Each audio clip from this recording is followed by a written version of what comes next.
ঘটেছে। 108টি নীলোৎপলের পরিবর্তে 107টি দিয়েছে। একটি নীলোৎপল যে কম আছে। তবে শোনো রামচন্দ্র, ওই একটি নীলোৎপল তোমার ভক্তির মস্তক হতে আমি চুরি করেছি। অপূর্ব। তোমার পুত্র রামকৃষ্ণ আমার পঞ্চমী মন থেকে আমার ভাজ্য সেটাকে করে হলো, আর তুমি কি আমার ভক্ত মস্তক হতে একটি পুষ্প চুরি করো? বলি মাতা পুত্র নিবে, এই রামের সঙ্গে আর কত চরিত্র অবলম্বন করবে? রামচন্দ্র, একটি নীলোৎপল আমি কেন চুরি করেছি? কেন? তবে শোনো রামচন্দ্র, ওই একটি নীলোৎপলের মধ্যখানে বিনাকি মহেশ্বর ভোমরূপে মধুপানে ছিল রত্ন। আর ওই পুষ্প যদি দিতে তুমি আমার চরণে, শুধু আমার কলঙ্ক হতো না রামচন্দ্র, এই বিশ্বের সতী নামে যে কলঙ্ক হতো। তুমি কি চাও রামচন্দ্র আমার সতী নামে কলঙ্ক হোক? তা তো আমি চাই না। তবে আমার পূজা কি অসমাপন থেকে যাবে? না রামচন্দ্র, এই নাও পুষ্প, পুজোর শেষে তুমি আমার মস্তকে তুলে দেবে।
আগামী কেন অকালে ঘট স্থাপন করেছি সাগর সৈকতে, সব তুমি তাই যাও।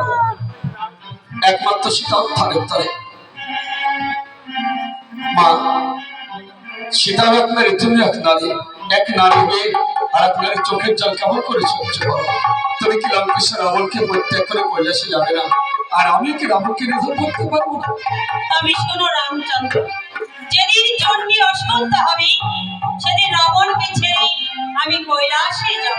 কিন্তু চণ্ডী অশুদ্ধ করবো কেমন করে? তোমার পাশে আছে তোমার ভক্ত হনুমান, সেই পাবে চণ্ডীকে অশুদ্ধ করবে। বেশ তাই হবে। আরেকটা কথা দাও, রাবণ করেছিল কালের পূজা, আমি করলাম অকালে এই সাগর সৈকতে শারদীয়া দুর্গা উৎসব। রাবণের পূজার পয়সা থাকবে, আমার পূজার পয়সা থাকবে না? কেন থাকবে না রামচন্দ্র? তোমার পূজায় হবে সনাতন ধর্মের শ্রেষ্ঠ পূজা, শারদীয়া পূজা উৎসবে আখ্যা পাবে জগতে সংসার। আরেকটা কথা দাও, অষ্টমীর সন্ধিক্ষণে প্রত্যেকটা ঘটে পথে আবির্ভূতা হয়ে তুমি ক্ষণিকের জন্য তুমি ভক্তদের মনোবাসনা তুমি পূর্ণ করবে। আমি কথা দিলাম রামচন্দ্র, অষ্টমীর সন্ধিক্ষণে ঘটে পথে আবির্ভূত হয়ে ক্ষণিকের জন্য মর্তের মানবদের মনোবাসনা পূর্ণ করব, কথা দিলাম। তাই হবে জননী, তুমি আমার প্রণাম করো। জয় মা দুর্গা, জয় মা দুর্গা দুর্গতি নাশিনী, শক্তি, জয় মা আদিশক্তি, জয় মা যারা প্রসাদ আছে প্রসাদ যাবেন। আজকে মতো নাটক আমরা এখানে শেষ করলাম। আগামীকালে নাটক সুন্দর লক্ষ্মী পূজা রাবণকে অবশ্যই আসবেন। আর দুটো দিনে আছে, আগামীকাল বৃহস্পতিবার না হলে শেষ করে দিতাম। যাই হোক শেষ করে দেবেন। তবে রামায়ণের উল্লেখযোগ্য একটা বলা যে রাবণকে নিয়ে আমরা রামায়ণ তুলে ধরেছি, সেই রাবণী আগামীকাল নিধন হবে। সুন্দর আসবেন, এসে লক্ষ্মী পূজার সামগ্রী আয়োজন করে দেবেন এবং সাহায্যের হাত পাইতে আমাদেরকে ধন্যবাদ।